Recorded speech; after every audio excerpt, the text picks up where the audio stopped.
Step into the Incense and Whiskey sanctuary with mindfulness enthusiasts and verified whiskey lovers, Mecca and Ashley, as they discuss all the random topics they love, from mindfulness to memes.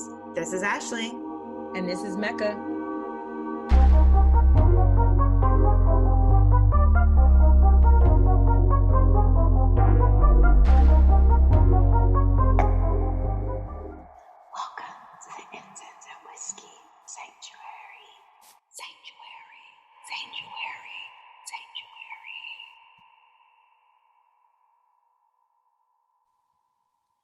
So, Mecca, I'm really interested in hearing what other, obviously, I know you listen to Incense and Whiskey, but what are some other podcasts that you're listening to? Let's show some love out there. What else are you into? Yes, I actually do. I enjoy quite a few different ones. Let's see. Right now, I really enjoyed the commentary with Amanda Seales, Small Doses.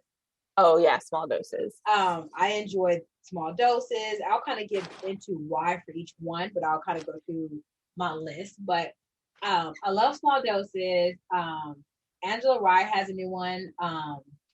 On one with Angela Rye. I love her perspective, and then I love when she brings her guest on and a bit of a game that they play. So I think that's pretty cool. Okay. I just like you. I love therapy for Black girls. I mean, I think it's informative, so that's pretty cool. Ratchet and Respectable is another one that I listen to. I need to laugh because usually I'm listening to these while I'm driving or doing some walking. My next one is, I have some funny ones. I like to listen to Brown Girl's Guide to Politics. Oh, I haven't heard of that one. Yeah, Brown Girl's Guide to Politics. That's one of my favorites.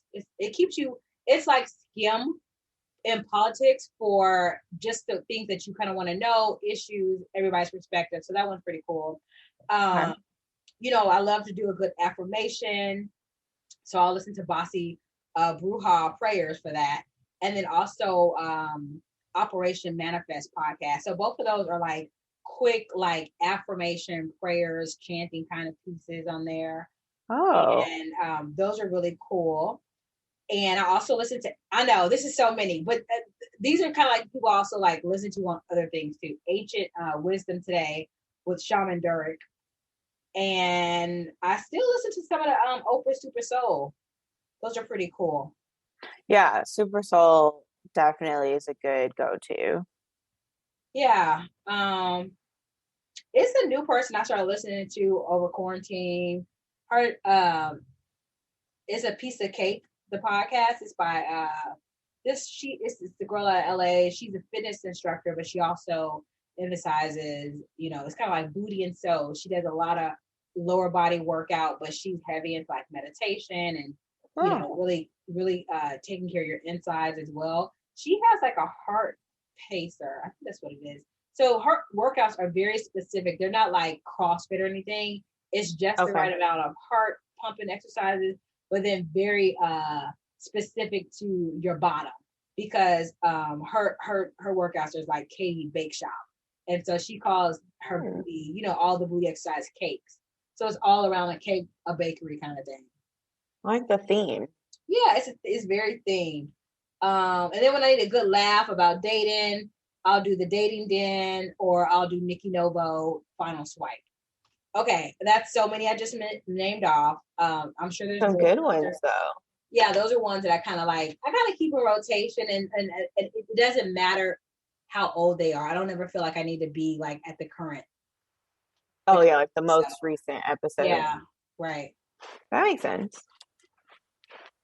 Yeah, and I like them all for different reasons. Angela gives you a really great perspective. We see her on CNN and all kind of news outlets, but it's great for her to give. I feel like she's get to be more freer in her voice on the podcast, and then she brings on guests.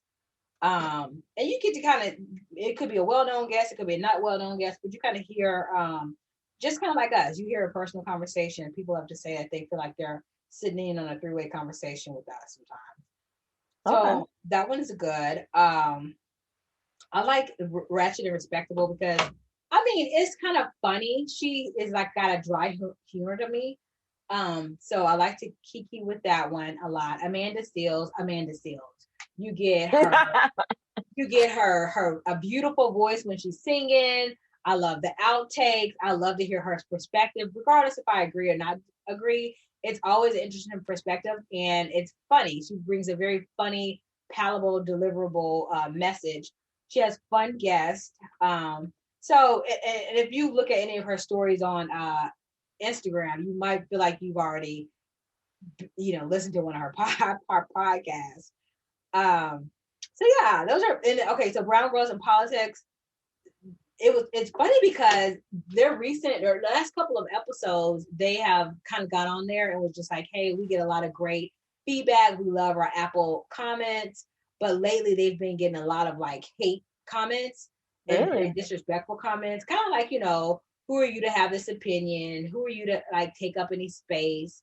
And so they were really just kind of asking people that really support and love the podcast to continue to rate them with a higher rating and leave a comment to kind of flush out all the negative comments. And the negative comments are just coming from, people that disagree with them as well, that don't agree with them.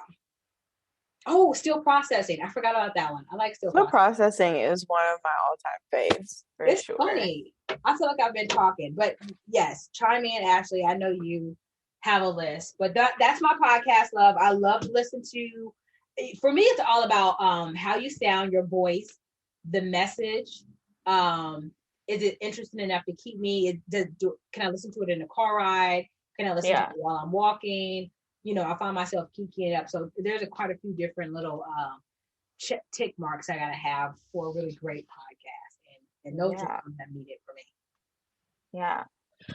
Well, I tend to listen to podcasts most when I am in the shower, like getting ready for the day or winding down, and also when I'm preparing meals.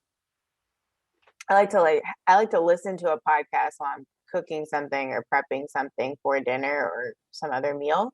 So that's usually when I listen, and I have a wide range of random lists. Therapy for Black Girls is always going to be one of my top 5. Still Processing, good go-tos.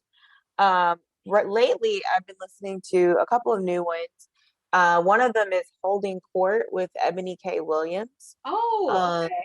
Yeah, so that podcast, it's random for me, right? I don't work in the legal space. I don't have a particular reason to be listening to it, but it's really interesting how she breaks down what's happening, current events in the world, and what's happening from a lawyer's perspective, different cases that are coming up, the accusations against T.I. and Tiny, for example, she broke down. Oh, I heard about that. Yeah, so if you want to check out her episode, she has an episode on that she did recently, kind of breaking down, what the accusations are, what, if anything, they could be charged with, like just the process, if you wanted to understand that. Real random, but something that, I find interesting. I used to have this practice of, I think it was like Sunday or Monday mornings to start the day. I would listen to a podcast called The Slowdown, which is hosted by, I think it's the former poet laureate. I cannot think of her name right now, but she reads like a poem, and it has like this really soothing music that's set to, and so that's always a really good one for me to check out. I like a lot of the NPR podcasts, so I really like Invisibilia, Hidden Brain, for example. They'll talk about these topics that are complicated and complex, interpersonal relationships and dynamics, and things that are happening with our bodies and our minds, that kind of thing. Memory, right? How someone could like lose memory and have it restored later. So like really interesting random things to listen to. Let's see, what are some of my other go-tos? Have you heard of Lamar Burton Reads? You remember Lamar Burton from Reading Rainbow? Yeah, I remember him. He has a podcast called Lamar Burton Reads, where he actually like reads short stories. No, I've never heard of that. Like that. That's one of my go-tos. And then Code Switch by NPR is also one of Code my go-tos. Switch. Okay, I kept to myself, what's the one that I used to? Okay, But like okay, that. so last one, the most recent one that I've really gotten into is called Cultural Competence. Ooh, It is by I think it's Dr. Ella Washington, and perhaps it's not Dr. Ella Washington. Forgive me if I'm miscrediting it. But cultural competence is about what we're working with and dealing with right now, mostly in the workplace and in other aspects of our lives: diversity, equity, inclusion. How corporations and companies can and should be thinking about these things, strategies, really validating the experiences of people of color in the workplace. okay. Um, it's a really good podcast that I've really gotten into, so I would highly recommend that one. Nice. Okay, I'm gonna look at that one. You know Oh what? yeah, and then my all-time like classic phase, uh, Planet Money. I always got to understand the financial Wait, situations what's of it called? Planet Money.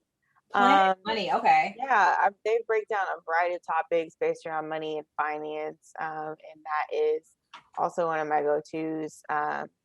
Definitely want to understand what's going on in that world and be well versed, and so the Planet Money is a good go-to for that. Okay. Okay, I got a couple. You gave me a couple that I'm gonna look up. One that I forgot to say, and I just started listening to it actually. And this is so funny. I'm like, how do I have time to listen to them? But I actually do. Positively Gam. So have you heard of that? Wait, is that Jada Pickett Smith's Yes, mother? yes. I think she's so hilarious, and so it's kind of like her platform. I mean, she goes everything. She talks about everything from like wellness, aging, sex, Black community, like what's happening, like just stuff from her point of view. We get a little bit from her on the Red Table Talk. So this is just her like unfiltered, her by herself. So I just started listening to that not too long ago, and I've enjoyed them. I mean, she's got some, she gives you like these information pieces with a lot of comic relief as well. She's just very like straight up, honest, unfiltered, genuine voice. So I love that. I can appreciate that too. Okay. Yeah. Okay. So I love this. You gave me quite a few to kind of look up. I'm gonna look up Holding Court, Planet Money. Thank you, thank you, thank you. And this time we just went through a really long list, you guys. So what we will do is, put them in the comment section of the post. So if you're interested in some new podcast or want to hear the ones that we talked about, you'll be able to have a list to look at. Yeah, and let us know what you're listening to other than Incense and Whiskey. Other than Incense and Whiskey. I mean, I love a good, I mean, it's so funny to hear myself because I laugh. I actually, to be honest, I wasn't listening to myself for a long time, but just recently, because we kind of changed up the way we're editing, I started listening to it more. And I found myself busting out laughing. Which is crazy. So listening to it back. Yeah. So, all right. So thanks you guys for listening. I hope you guys enjoy some of the podcasts that we mentioned, and let us know what you guys are listening to. Is this like the Black girl meditation music? Ashley, I have a question. What's the question? Hopefully I have an answer.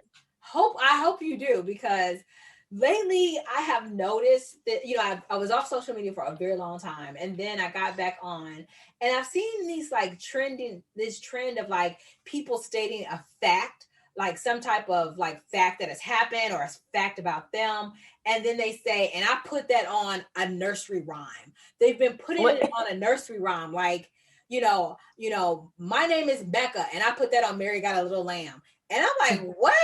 It's like, people used to use insert, I put that on my kid, I put that on my mom, I put that on my relative that's passed away. Like, they put it on something that's real and solid. So now I'm seeing people put these facts on nursery rhymes. What is that? Is that your Wait, okay, so I understand what you're talking about. You're talking about this recent phase of everyone saying, and that song Mary Had a Little Lamb, correct? Yes. Is your problem with the phrase that they're saying it like, and that's on a nursery rhyme, and that's not a factual event? Is that what you... Right, what is that the problem? You asking me why do I got a problem with this? Is that the problem, or is the problem the phrase? I was confused. I thought it was the phrase, but now I think it's because it's on a nursery rhyme. Okay, you know what? Actually, it's both. It's the fact that my word is my bond, but really it's not. My word is put on a nursery rhyme. This nursery rhyme not even real. Like, Mary did not have a little lamb. Jack and Jill did not walk up the hill. So you telling me this fact, that's a lie. So basically, are you bamboozling me? Like, I don't know what it's almost like, yeah, today is Saturday, and that's why Mary had a little lamb. Today is Friday. Like, what? Are you kidding me? Like, she didn't have a little lamb, though. Like, it's a lie. What is it? Are you telling me a fact, and then you want to confirm it with the nursery rhyme, or are you telling me a funny, and you trying to confirm it? I don't understand it. I just confused y'all. What this is. Well, let me give you some background. You asked, I got some answers. I know the source of this phrase, or I believe I understand the source of this phrase. Ooh. So if you remember, Darrell, excuse me for just a moment. Darrell Smiley from Baton Rouge, Louisiana, the car salesman who made the video, now viral, famous video, where he sings a song and he says, "I'm gonna be where the money resides." Do you remember? Oh, yes. I saw that. He was getting out of a trunk of a car or something. Yes, he was getting out of the trunk. I have so that is the person who we believe originally coined this phrase. So let's give him his flowers, credit it back to him, because we want to make sure we're crediting the appropriate person. We believe he is the one that coined this phrase. Well, what does that mean? Coined it. That he's the one that he said the phrase, and now everybody's repeating it. The whole, and that's all Mary had. That is where it came from, is my understanding. Okay. So let's start with that. The other part of it is sometimes, like, we have a history of making up words and phrases that don't make sense, Mecca, like, for real. Yeah. The only example that's coming to my mind right now, and I'm sure there are plenty, is, remember when I was in high school, I remember, like, you would walk around and somebody would have a straight face and you'd be like, "Why are you mean mugging?" Well, it's just like, okay, mug shots are taken when someone's arrested, and that person's not necessarily getting arrested, but we were telling them, like, "Oh, you mean mugging?" Just walking around. Oh, you mean mugging? Okay. So we have, like, a whole history of making up this stuff that don't make no sense. Bye, Felicia. Who's Felicia? Why are we calling her? Felicia is Felicia is from Friday, right? Okay, but still, we're not gonna be talking. Listen, bye, Felicia. Bye, Felicia. Okay, I kind of know. Bye, Felicia was somebody that was coming to talk nonsense, and it was like, "Bye, Felicia." So now, when somebody come to talk nonsense to you, you just buy them. Bye, Ashley. No, but you would say Felicia. You would like. You're right. You would say Felicia. You wouldn't customize it to that person, right? So we have a history of doing this kind of stuff in the culture. We do. We got a history of it, and it's comical. It's very comical, but I am thoroughly confused, because it's like, I saw this well-known celebrity. She was like, "And that's on Jack and Jill Goes Up the Hill." I said, "What?" I was like, "But they did go up the hill." It's like, when people will say, and my word is my bond, or, "And I put that on my kids." They put it on something solid and real. But I feel like you shouldn't have to be putting on anything. Everything that comes out of your mouth should be honest. So if you having to do all that extra, then I got some concern. But okay, so you gave it. We need to make sure that everything that we're saying is confirmed and true. And I'm telling you, it's so true that I'm willing to put this on. Because people just say, "Hand the Bible" or "Bible." Right. They might say something and be like, "Bible." Like that. And so instead of saying "hand the Bible," okay, I'm actually understanding this now. Instead of saying, it's coming together. Right, it's coming together now, because people used to say, "Oh, hand the Bible," and now people just say "Bible." Right. Or word. That's kind of like seals the deal. Like, this is truth. This is true. But I don't. So now he's saying Mary had a little lamb. But I just don't think there's a Mary somewhere in history that possibly had a little lamb. saying? And on that, that's that. That is that. That's what it is. I think I would feel more comfortable if it was like a joke or a shade. I know, Ashley, don't laugh at me.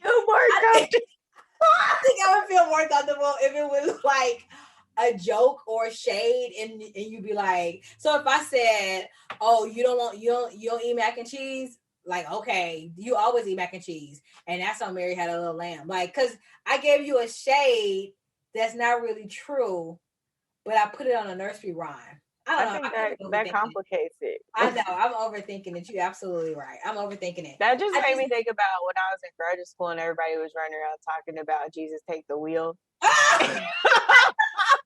But what wheel? Like, you know, what if but that actually has because look, people want Jesus, God, angels, whoever to guide them. They want guidance. They're looking for guidance. So that's what Jesus takes the wheel means. The wheel, though, it's like if you were taking it literally, as we're doing right now, Becca, and we were applying this in situations where there was no wheel involved, we were not in a vehicle, you know. But we ask you for guidance. I think that we're saying, hey, we need guidance. But when I say, and that's how Mary had a little lamb. I don't know. I'm still laugh at it. I will too. And I'll give him his props. He's been making a lot of good funnies. He's been making us laugh. What I appreciate about this individual is that he is creating something for the culture, and his name is still attached to it. He just did an interview with Complex Magazine at the end of the year about turning these catchphrases and things into actual merchandise that he's copywriting, he's selling or looking to sell. I appreciate that. There's so many of these phrases and things that are out there that we can no longer attribute to the original person. Yeah. And that they're so widespread and used, and that person's not getting any royalties off of it. Oh my God. Yes. Anything. So we want to make sure we're allocating flowers where they're due, and I respect it. And I'm hoping this move alone and the popularity of the man is a mastermind. I think he need to be having his own marketing firm. I think it's funny, and you just touched on something. I know this is a little bit off subject, but the idea, I was just listening to Sacred Alchemist, Monica. I really love her because she talks about digital allyship. And one thing that's happening is, you know, we love to repost a meme, repost a quote, right?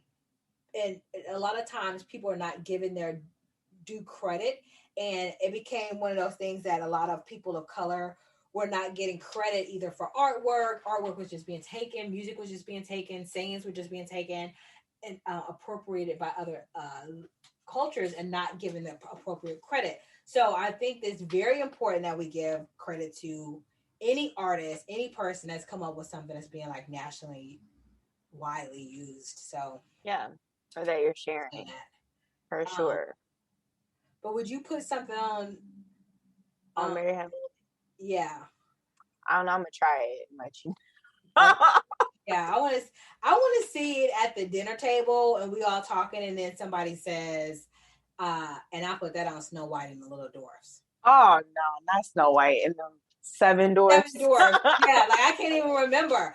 This is Disney. Hold on, now let me think of like another example of that. Yeah, Judy, like give us a childhood, like, you know, and I put that on Ramona from Judy Bloom. That was overdoing it. Okay, got it. I was gonna say, and I put that on Sleeping Beauty, waiting for her prince. But that doesn't ring. Mary Had a Little Lamb. That one is just like, that's a zinger. That one is feeling, and I put that on Jack and Jill going up. Jack and Jill going up the hill. That's a good one. I'm not gonna lie. That's a good one.